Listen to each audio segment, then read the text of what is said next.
Seed access road ప్రారంభించనున్న చంద్రబాబు.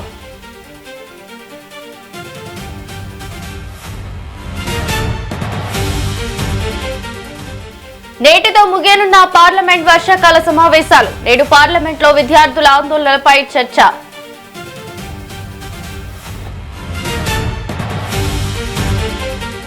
నేడు కర్నూలులో మాజీ సీఎం జగన్ పర్యటన.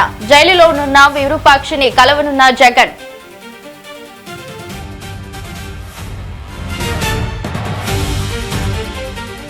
రేగా కాంతారావుకు ముందస్తు బెయిల్ నివారణకు బెంగళూరులో అదుపులోకి తీసుకున్న పోలీసులు.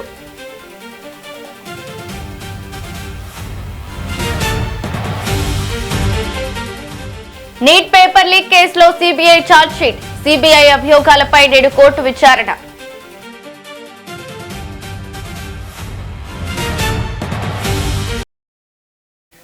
ఇక డీటెయిల్స్ చూస్తే నేడు రాజధాని అమరావతిలో 2 కీలక ప్రాజెక్టులను సీఎం చంద్రబాబు ప్రారంభించనున్నారు. రాజధానిని అనుసంధానం చేసే కీలకమైన సీడ్ యాక్సెస్ రోడ్డును సీఎం చంద్రబాబు ప్రారంభించనున్నారు. అలాగే ఎమ్మెల్యేలు ఎమ్మెల్సీల కోసం నిర్మించిన నివాస సముదాయాలను కూడా ప్రారంభించనున్నారు. ఈ 2 ప్రాజెక్టులతో రాజధాని అభివృద్ధిలో మరో ముందడుగు పడనుంది. సీడ్ యాక్సెస్ రోడ్డు రాజధానిలో రవాణా అనుసంధానాన్ని మరింత మెరుగుపరచనుంది. ఇక మరోవైపు ప్రజా ప్రతినిధుల నివాస సముదాయాలు అందుబాటులోకి రానున్నాయి. ప్రాజెక్టుల ప్రారంభోత్సవం సందర్భంగా అధికారులు అన్ని ఏర్పాట్లు పూర్తి చేశారు. సీఎం చంద్రబాబు ఈ 2 ప్రాజెక్టులను ప్రారంభించిన అనంతరం వాటి వివరాలను పరిశీలించనున్నారు.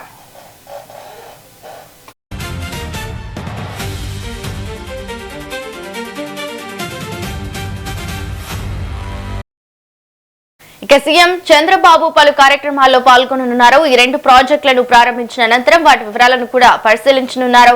ఇక ఇదే అంశంపై మరింత సమాచారం మా ప్రతినిధి శ్రీనివాస్ అందిస్తారు. శ్రీనివాస్, చెప్పండి.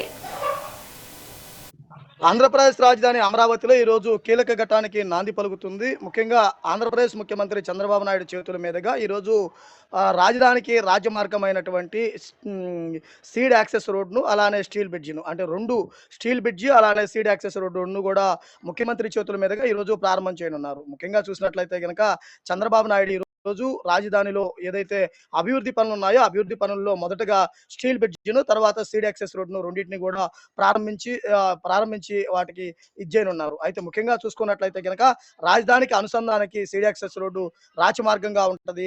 దీనికి సంబంధించి చూసుకున్నట్లయితే కనుక NH16 ఇది కలపడం ద్వారా ఎక్కడి నుంచి అయినా రాష్ట్రంలో ఎక్కడి నుంచి అయినా రాజధానికి రావాలంటే కనుక ఒకే మార్గాన స్పష్టంగా వచ్చే విధంగా కూడా ఏర్పాటు చేసినటువంటి పరిస్థితి కూడా ఉండడం జరిగింది. ముఖ్యంగా చూసుకున్నట్లయితే కనుక స్టీల్ బ్రిడ్జ్ను చాలా తక్కువ టైంలో నిర్మించి సీడ్ యాక్సెస్ రోడ్డుకు అనుసంధానం చేయడంతో సీడ్ యాక్సెస్ రోడ్డు ద్వారా రాజధానిలో నిర్మిస్తున్నటువంటి ప్రతి ప్రభుత్వ కార్యాలయానికి వెళ్ళడానికి కూడా ఈజీ మార్గం అయ్యే విధంగా కూడా ఏర్పాటు చేయడం జరిగింది. అలానే ఈ ప్రారంభోత్సవం తర్వాత బహిరంగ సభలో చంద్రబాబు పాల్గొంటారు. అలానే ఈ అభివృద్ధి పనులకు సంబంధించి కూడా ప్రసంగిస్తున్నారు. దీనితో పాటు ఎమ్మెల్సీ ఎమ్మెల్యే వాళ్ళకి సంబంధించినటువంటి క్వార్టర్స్ ఏవైతే ఉన్నాయో వాటికి సంబంధించిన వాటిని పరిశీలించడమే కాకుండా అవిని ప్రభుత్వానికి కూడా ఇచ్చేటకు సిద్ధంగా ఉండటం జరిగింది. అంటే సిఆర్డీఏ పరిధిలో ఏదైతే నిర్మాణం జరిగిందో వాటిని ఈ రోజు ప్రభుత్వానికి అప్పగించడానికి కూడా సిద్ధం చేస్తున్నటువంటి పరిస్థితి. వాటిని ముఖ్యమంత్రి పరిశీలించిన తర్వాత వాటికి సంబంధించి కూడా వివరాలు వెల్లడించడానికి సిద్ధమవుతున్నారు. ముఖ్యంగా చూస్తే రాజధానిలో సీడ్ యాక్సెస్ రోడ్డు అందుబాటులో రావడంతో ప్రయాణ మార్గం సులభమవుతుందని కూడా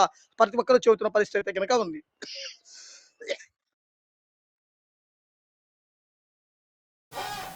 థ్యాంక్ యూ శ్రీనివాస్.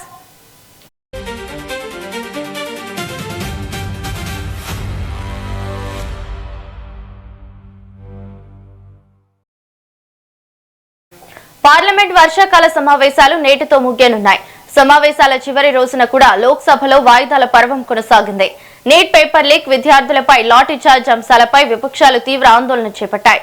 ఈ అంశాలపై కేంద్ర హోంమంత్రి అమిత్ షా ప్రకటన చేయాలని ప్రతిపక్ష సభ్యులు పట్టుబట్టారు. విపక్షాల నిరసనలు, నినాదాలతో సభలో గందరగోళ పరిస్థితులు నెలకొన్నాయి. పలుమార్లు సభను వాయిదా వేసినప్పటికీ పరిస్థితిలో మార్పులు రాలేదు. విపక్షాల ఆందోళనల నడుమ లోక్సభలో బిజినెస్ ముందుకు సాగలేదు. ఇక దీంతో పార్లమెంట్ వర్షాకాల సమావేశాల చివరి రోజు కూడా రాజకీయ వేడి కొనసాగింది.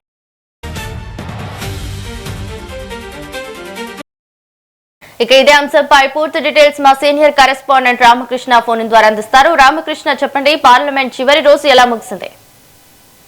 ఎస్ రావాలి.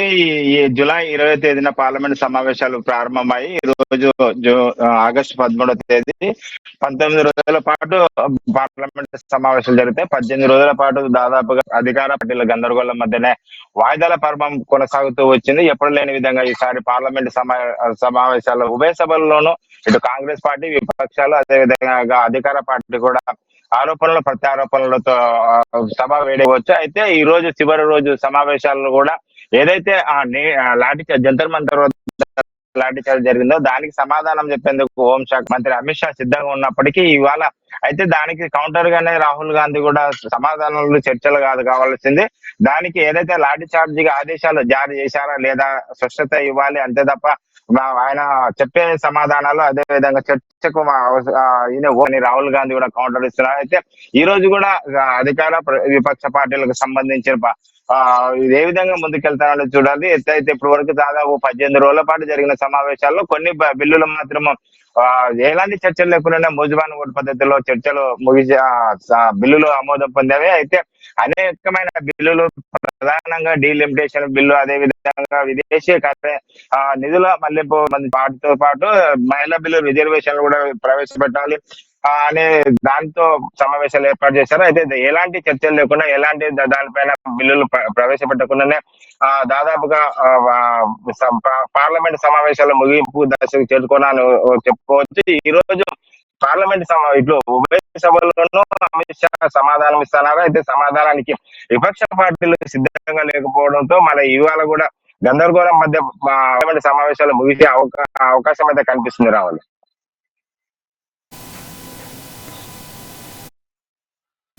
ఎస్ రామకృష్ణ, మరి చివరి రోజు కూడా సభ నడవకపోవడం వల్ల ఈ వర్షాకాల సమావేశాల్లో ఆమోదం పొందాల్సిన మరి కీలక బిల్లుల పరిస్థితి ఏంటి?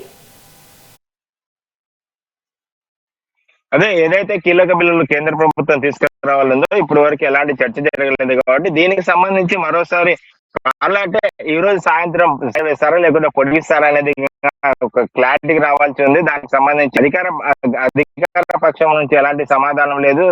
ఒక ప్రకటన ఇచ్చే అవకాశం ఉంది.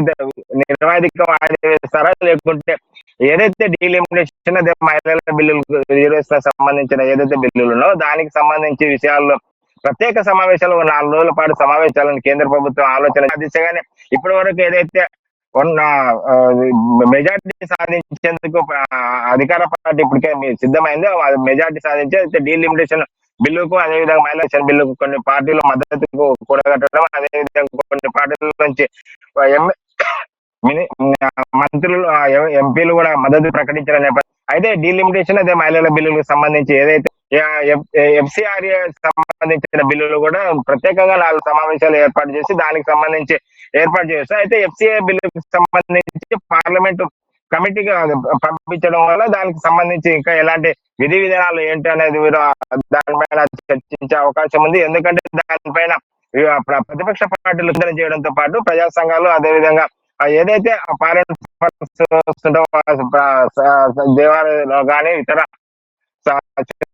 సమస్యలు కానీ కూడా దీనికి సంబంధించి తీవ్ర అభ్యంతరం వ్యక్తం చేస్తున్నది. దాని పార్లమెంట్ సంయుక్త కమిటీకి దాన్ని రిఫర్ చేయడంతో దానికి ఎఫ్సిఐకి సంబంధించిన ఏదైతే బిల్లు ఉందో దానికి పెండింగ్ డీలిమిటేషన్ అదే మహిళా బిల్లులకు సంబంధించిన విషయాల్లో మాత్రం ప్రత్యేకంగా 4 రోజుల పాటు సమావేశాలు ఏర్పాటు చేసి దాన్ని ఆమోదించే పనిలో అయితే కేంద్ర ప్రభుత్వం అయిందని చెప్పవచ్చు. రావాలి.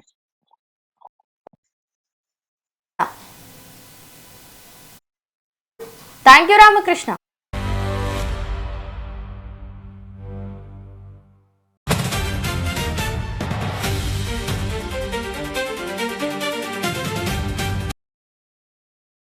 లైంగిక వేధింపుల కేసులో ముందస్తు బెయిల్ దక్కకపోవడంతో బీఆర్ఎస్ మాజీ ఎమ్మెల్యే రేఖా కాంతారావును పోలీసులు బెంగళూరులో అదుపులోకి తీసుకున్నారు. పెళ్లి పేరుతో మోసం, లైంగిక వేధింపులకు పాల్పడ్డారంటూ ఓ యువతి ఇచ్చిన ఫిర్యాదు మేరకు ఆయనపై పంజాగుట్ట పోలీస్ స్టేషన్ లో కేసు నమోదైంది. యూట్యూబ్ ఛానల్ పేరుతో నమ్మించి పెళ్లి హామీతో మోసం చేశారని బాధితురాలు ఆరోపించారు. పంజాగుట్ట పోలీసులు భారతీయ న్యాయ సంహిత బిఎన్ఎస్ సంబంధిత సెక్షన్ల కింద ఎఫ్ఐఆర్ నమోదు చేశారు. హైకోర్టు బెయిల్ పిటిషన్ ను తోసిపుచ్చడంతో పోలీసులు ఆయన అదుపులోకి తీసుకున్నారు.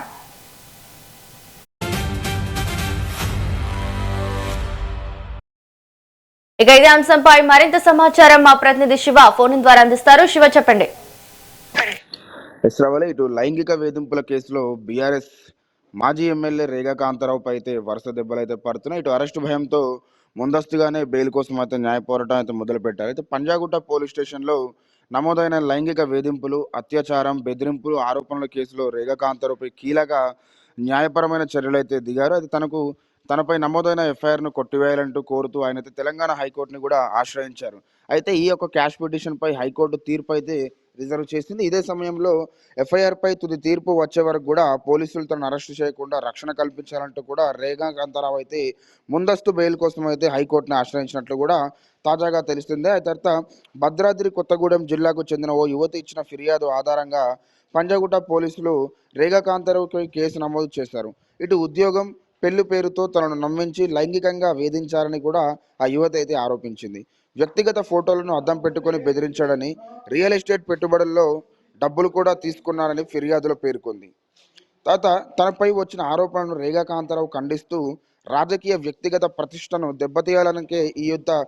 దెబ్బతీయాలనే ఉద్దేశంతోనే తప్పుడు కేసులను పెట్టారని కూడా ఆయన హైకోర్టులో వాదించినట్లు కూడా వార్తల్లో అయితే వెల్లడించింది. అయితే ఈ ఘటన జరిగిందని చెప్తున్న కాలానికి ఫిర్యాదు నమోదు అయిన సమయానికి మధ్య గమనీయమైన వ్యవధి ఉందని కూడా ఆయన తరఫున న్యాయవాదులు అయితే వాదించడం అయితే జరిగింది. ఇటు క్యాష్ తీర్పు ఈ వాదన గురించి మరి బీఆర్ఎస్ నుంచి ఎటువంటి స్పందన వచ్చిందా? మరి రేగా కాంతారావు అనుచరుల నుంచి ఏదైనా స్పందన, వాదన గాని వినిపిస్తుందా? ఈ క్యాష్ పిటిషన్ తీర్పు రిజర్వేషన్ కావడంతో మరోవైపు ఇటు ముందస్తు బెయిల్ కోసం రేగా కాంతారావు ప్రయత్నిస్తున్న నేపథ్యంలో పోలీసులు తదుపరి చర్యలు కూడా తీసుకుంటారనే ఉత్కంఠ నెలకొంది. ముఖ్యంగా ముందస్తు బెయిల్ పిటిషన్ కోర్టు నిర్ణయం కీలకంగా అయితే మారనుంది. అయితే రక్షణ లభించకపోతే పోలీసులు అరెస్ట్ చేసే అవకాశం కూడా పరిశీలించవచ్చు. అయితే ఈ యొక్క అరెస్ట్ ఎప్పుడు జరుగుతుంది, ఏ విధంగా దర్యాప్తు కొనసాగుతుందనే దానిపైన కూడా కోర్టు ఆదేశాలు మరియు పోలీసులు తదుపరి చర్యలు కూడా ఆధారపడి ఉన్నాయి. Thank you Shiva.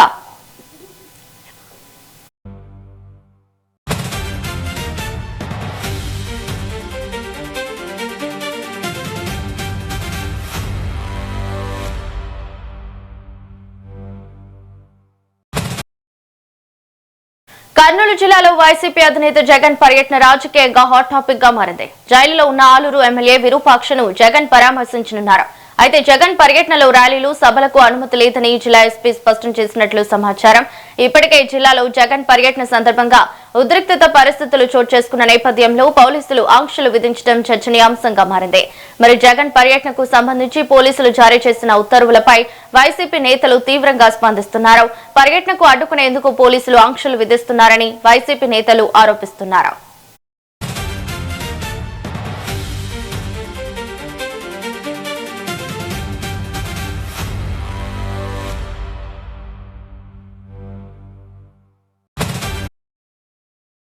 ఇక ఇదే అంశంపై మరింత సమాచారం మా ప్రతినిధి మధు అందిస్తారు. మధు, చెప్పండి, మరి ఎటువంటి అనుమతులు లేవని స్పష్టం చేశారు ఎస్పీ, అయినా కూడా మరి జగన్ పర్యటన సాగుతుంది, అక్కడ ఎటువంటి భద్రతా చర్యలు ఏర్పాటు చేశారు? రవలి, నేడు ఆలూరు ఎమ్మెల్యే విరూపాక్షిని పరామర్శించడానికి వైసీపీ అధినేత జగన్మోహన్ రెడ్డి కర్నూలు పర్యటన ఈరోజు ఉంది. ఈ కర్నూలు పర్యటన నేపథ్యంలో నిన్న రాత్రి జిల్లా ఎస్పీలు నంద్యాల, కర్నూలు జిల్లా ఎస్పీ కూడా మీడియా సమావేశంలో తెలిపారు. ఇటు జగన్మోహన్ రెడ్డి పర్యటనకు సంబంధించి ఓన్లీ ములాఖతుకు మాత్రమే జగన్మోహన్ రెడ్డికి అనుమతులు ఉన్నాయని, అది కూడా ఆ అనుమతులు కూడా శాంతియుతంగా ఆయన నిర్వహించుకోవాలి. ఇటు రోడ్ షోలు కానీ, బహిరంగ సభలు కానీ, జనాలతో మాట్లాడడం కానీ, సభలు నిర్వహించడం కానీ చేయరాదంటూ కూడా ఈ జిల్లా ఎస్పీ కూడా ముందుగానే జిల్లాలో 30 పోలీస్ యాక్ట్ కూడా అమల్లో ఉంటుందంటే ప్రత్యేక నిఘా కూడా, ప్రత్యేక కెమెరాలతో, డ్రోన్లతో కూడా ఆయన పర్యటనను భద్రతా నిఘా మధ్యన నిర్వహిస్తున్నట్లు కూడా జిల్లా ఎస్పీ తెలిపారు. అలాగే ఈ అక్రమ అరెస్టు పై కూడా, ఈ పోలీసు ఆంక్షలపై కూడా వైసీపీ నేతలు మాత్రం ఏమంటున్నారంటే, జనాలు స్వచ్ఛందంగా వస్తున్నారు, జగన్మోహన్ రెడ్డి వస్తున్నారంటే ఆయన జనాలు ఆదరణ చూడలేకనే జిల్లా ఎస్పీ ప్రభుత్వం నుంచి వచ్చిన ఆదేశాల మేరకు ఆయన పర్యటనను అడ్డుకోవాలని చెప్పి కూడా ఆగ్రహం వ్యక్తం చేస్తున్నారు. ఈ పర్యటనకు సంబంధించి కూడా ఈ రోజు ఉదయం 10 గంటలకు ఉండవల్లి నుంచి అక్కడ చేరుకొని ప్రత్యేక హెలికాప్టర్ లో ఓరకల్లు విమానాశ్రయంకి చేరుకుంటారు. అక్కడి నుంచి తాడేపల్లి నుంచి చేరుకొని ఓరకల్లు విమానాశ్రయానికి చేరుకుంటారు. అక్కడ నుంచి రోడ్డు మార్గాన 38 కిలోమీటర్లు జాతీయ రహదారి పైన కూడా ఆయన పర్యటన కొనసాగుతూ ఉంది. జిల్లాలో ఉన్న హంద్రి తర్వాత అత్యంత కీలకమైనది తుంగభద్ర నది. ఆ వంతెన పైన కూడా ఎలా వెళ్తారు ఏంటి అనేది కూడా ఈ పర్యటనకు సంబంధించి కూడా ప్రాధాన్యత సంతరించుకుంది. ఎలాంటి కూడా ఘటనలు జరగకుండా కూడా పోలీసులు బందోబస్తు ఏర్పాటు చేశారు. ఈ పర్యటనకు సంబంధించి కూడా వైసీపీ నంద్యాల జిల్లా అధ్యక్షుడు కాడసాని రాంభూపాల్ రెడ్డి చెప్పారు, ప్రజలు స్వచ్ఛందంగా వస్తుంటే ఓర్వలేకనే కూటమి ప్రభుత్వం ఈ విధంగా వ్యవహరించడం, జగన్ పర్యటనను చూసి ఓర్వలేకనే ఆయన పర్యటన అడ్డుకోవాలంటూ కూడా అక్రమ అరెస్టులను నిరసిస్తూ కూడా ఈ పర్యటన జరుగుతున్నది. ఆయన ఆలూరు ఎమ్మెల్యే విరూపాక్షితో ములాఖాతు అనంతరం కూడా జగన్మోహన్ రెడ్డి మీడియా సమావేశంలో మాట్లాడనున్నారు. ఆ మీడియా సమావేశంలో కూడా జగన్ ఒకటే చెప్తున్నాడు, ఈ కూటమి ప్రభుత్వం వచ్చిన తర్వాత డిఎస్సి పై పోరాటం చేస్తున్న వైసీపీ నేతల పైన కూడా కార్యకర్తల పైన కూడా అక్రమ అరెస్టులు అక్రమ నోటీసులు జారీ చేస్తున్నారు పోలీస్ శాఖ. అదే విధంగా నిన్న సోమవారం జరిగిన డిఎస్సి పైన సిబిఐ ఎంక్వైరీ చేయించాలా, అలాగే రాజీనామా చేయాలా లోకేష్ పైన వంటివైన రోడ్ షో ర్యాలీలు నిర్వహించిన నిరసనలు వ్యక్తం చేసిన వారికి కూడా పోలీస్ కేసు నమోదు చేశారు కర్నూలులో. రవలి. Thank you Madhu.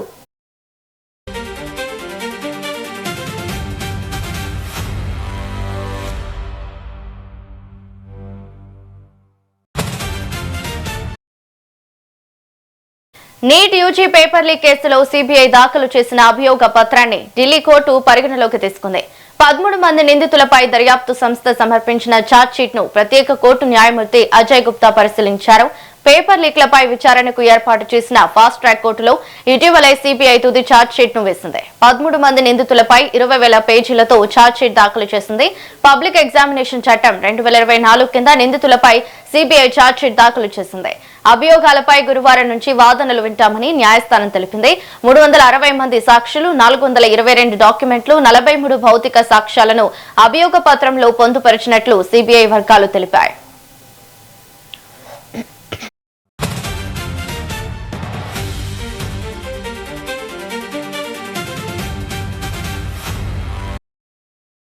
పేర్లలో కొందరు సాక్షులు మైనర్లు ఉండొచ్చని ఛార్జ్ షీట్ లోని కొన్ని భాగాలను పత్రికల్లో నిరంతరం ప్రచురిస్తున్నారని కోర్టుకు సిబిఐ తెలియజేసింది.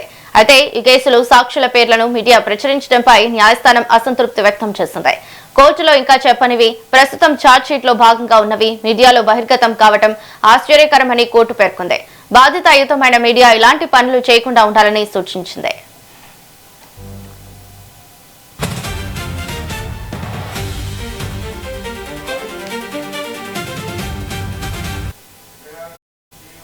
పేపర్ లీక్ వ్యవహారంపై ప్రత్యేక ఫాస్ట్ ట్రాక్ కోర్టును ఏర్పాటు చేస్తున్నట్లు కేంద్ర ప్రభుత్వం ఇటీవల ప్రకటించింది. పరీక్షా పత్రాల లీకేజీని అరికట్టడానికి, అలాగే లీకేజీ బాధ్యులకు త్వరితగతిన శిక్ష పడేలా చూసేందుకు ఈ ఫాస్ట్ ట్రాక్ కోర్టులు చర్యలు తీసుకోనున్నట్లు తెలిపింది.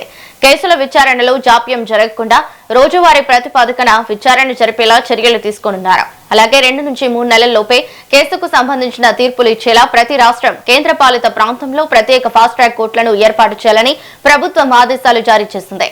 పరీక్షల్లో అవకతవకలను అరికట్టడానికి ప్రభుత్వం తీసుకొచ్చిన యాంటీ పేపర్ లీక్ బిల్లు కూడా ఇటీవల లోక్సభ ఆమోదింపజేసింది.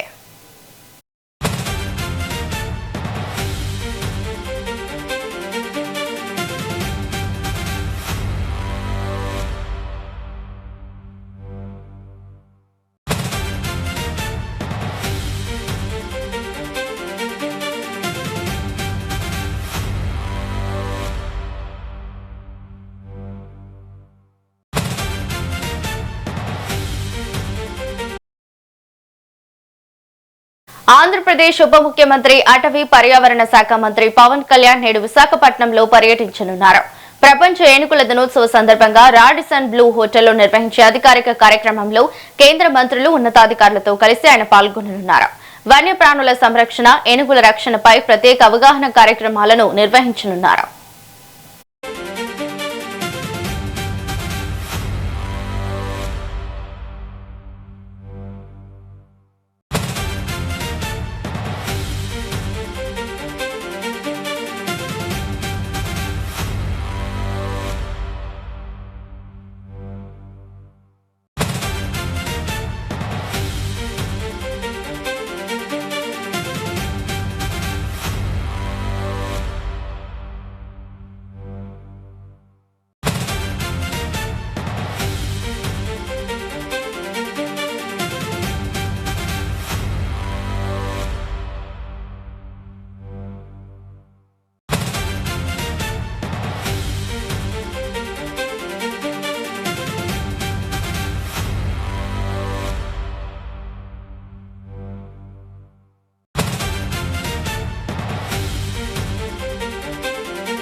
ఆంధ్రప్రదేశ్ ఉప ముఖ్యమంత్రి అటవీ పర్యావరణ శాఖ మంత్రి పవన్ కళ్యాణ్ నేడు విశాఖపట్నంలో పర్యటించనున్నారు. ప్రపంచ ఏనుగుల దినోత్సవ సందర్భంగా రాడిసన్ బ్లూ హోటల్లో నిర్వహించే అధికారిక కార్యక్రమంలో కేంద్ర మంత్రులు ఉన్నతాధికారులతో కలిసి ఆయన పాల్గొననున్నారు. వన్యప్రాణుల సంరక్షణ, ఏనుగుల రక్షణపై ప్రత్యేక అవగాహన కార్యక్రమాలను నిర్వహించనున్నారు. ఇక ఇదే అంశంపై మరింత సమాచారం మా ప్రతినిధి ఈశ్వర్ అందిస్తారు. ఈశ్వర్, చెప్పండి, రోజు పర్యటన, పవన్ కళ్యాణ్ పర్యటన వివరాలు. ఈ ప్రపంచ ఏనుగుల దినోత్సవం సందర్భంగా విశాఖలో నిర్వహించే అధికారిక కార్యక్రమంలోని రాష్ట్ర డిప్యూటీ సీఎం పవన్ కళ్యాణ్ హాజరవుతున్నారు. ఈ పర్యటన నిమిత్తం పవన్ కళ్యాణ్ నిన్న రాత్రి విశాఖ చేరుకున్నారు. ఈ రాడిసన్ బ్లూ హోటల్లో నిర్వహించే ఈ కార్యక్రమంలో కేంద్ర మంత్రుల అధికారులతో కలిసి పవన్ కళ్యాణ్ పాల్గొంటారు. అయితే ఈ ఉదయం 9 గంటల నుంచి మధ్యాహ్నం 2 గంటల వరకు జరిగే ఈ ప్రపంచ దినోత్సవ వేడుకల్లో పలు అంశాలపై కూడా చర్చించనున్నారు. వన్యప్రాణుల సంరక్షణ, ఏనుగుల రక్షణపై ప్రత్యేక అవగాహన కార్యక్రమాలు కూడా ఇందులో నిర్వహిస్తున్నారు. దీనికి సంబంధించి అధికారులు అవసరమైన ఏర్పాట్లు కూడా సిద్ధం చేశారు. అదే విధంగా అడవుల సంరక్షణ, ఏనుగులు మానవుల మధ్య ఘర్షణలను నివారించేందుకు తీసుకుంటున్న చర్యలపై కూడా అధికారులతో పవన్ కళ్యాణ్ చర్చించినట్టు తెలుస్తుంది. అయితే ఈ ప్రపంచ ఏనుగుల దినోత్సవాన్ని ప్రతి సంవత్సరం కూడా ఆగస్టు 12 నిర్వహిస్తారు. అంటే ఏనుగుల సంరక్షణ, వాటి ఆవాసాల రక్షణ, అక్రమ వేటను అరికట్టడం, మానవ ఏనుగు సంఘర్షణ తగ్గించడం అంశాలపైన ప్రజల్లో అవగాహన కల్పించడమే ఈ ఎలిఫెంట్ డే లక్ష్యం. అయితే ఈ ఒక అడవి నుంచి మరో అడవిలోకి వెళ్లే క్రమంలో ఏనుగులు ప్రమాదాలకు గురవుతున్నాయని, వాటిని నియంత్రించేందుకు ప్రత్యేక కారిడార్లు కూడా ఏర్పాటు చేయవలసిన అవసరం ఉందని చర్చ జరుగుతున్న క్రమంలో ఈ అంశాలపై కూడా పవన్ కళ్యాణ్ అధికారులతో చర్చించినట్టు తెలుస్తుంది. Thank you Eshwar.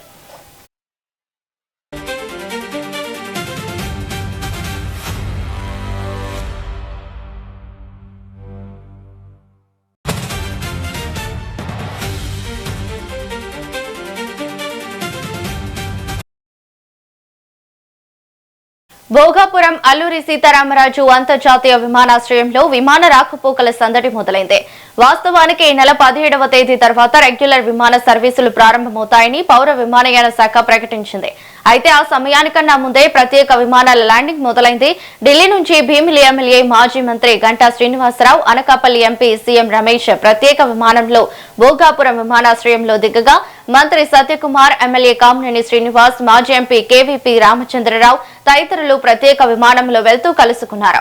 ఇక్కడ విమానాల టేకాఫ్ కు అంతర్జాతీయ స్థాయిలో ప్రమాణాలను కల్పించారు. విశాఖ నుంచి కనెక్టివిటీ కోసం మాస్టర్ ప్లాన్ రోడ్లు, ఎలివేటెడ్ బీచ్ కారిడార్ అందుబాటులోకి తీసుకువస్తున్నారు. ఇక ఆర్టీసీ 16 ఎలక్ట్రికల్ బస్సులను భోగాపురం విమానాశ్రయం వరకు ఇప్పటికే ట్రయల్ రన్ నడిపారు. ఇక మెట్రో కూడా సాధ్యమైనంత త్వరగా పట్టాలెక్కాల ప్రతిపాదనలు సిద్ధం చేశారు. ఇక ప్రత్యేక విమానాల రాకపోకలు మొదలవడంతో ఉత్తరాంధ్ర గ్రోత్ ఇంజిన్ గా చెప్పుకునే భోగాపురం విమానాశ్రయం హడావిడి ప్రారంభమై సందడి షురూ అయింది.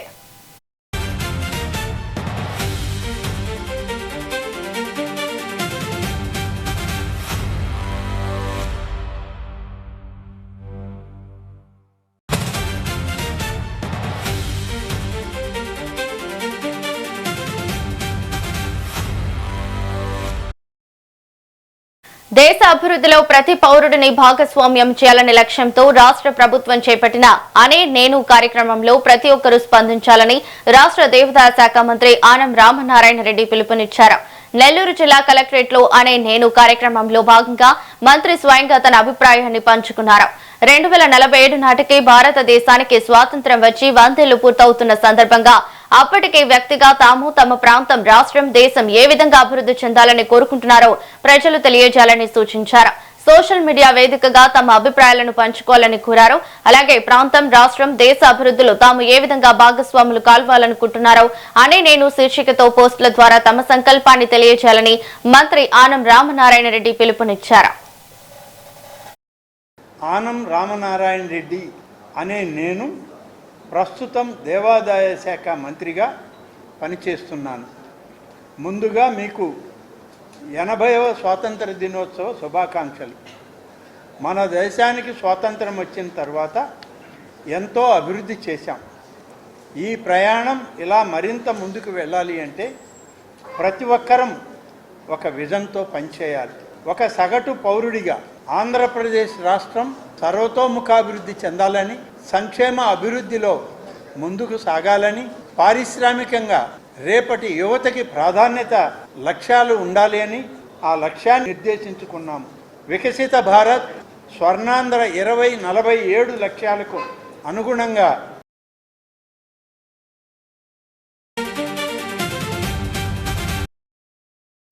విశాఖలో ఈషా ఫౌండేషన్ ఆధ్వర్యంలో ఆదియోగి ఆధ్యాత్మిక కేంద్రం ఏర్పాటు చేయడానికి తాను ఇప్పటికే ఆసక్తిగా ఉన్నట్లు ఈషా ఫౌండేషన్ వ్యవస్థాపకుడు సద్గురు జైకి వాసుదేవ్ తెలిపారు.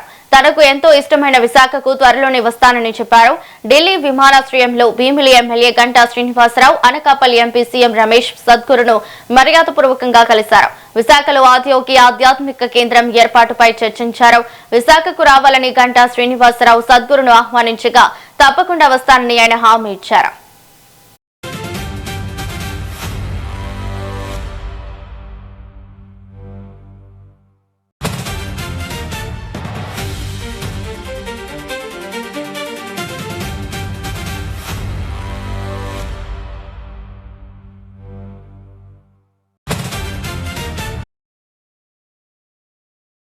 ఇవి bulletin updates. Keep watching metro TV.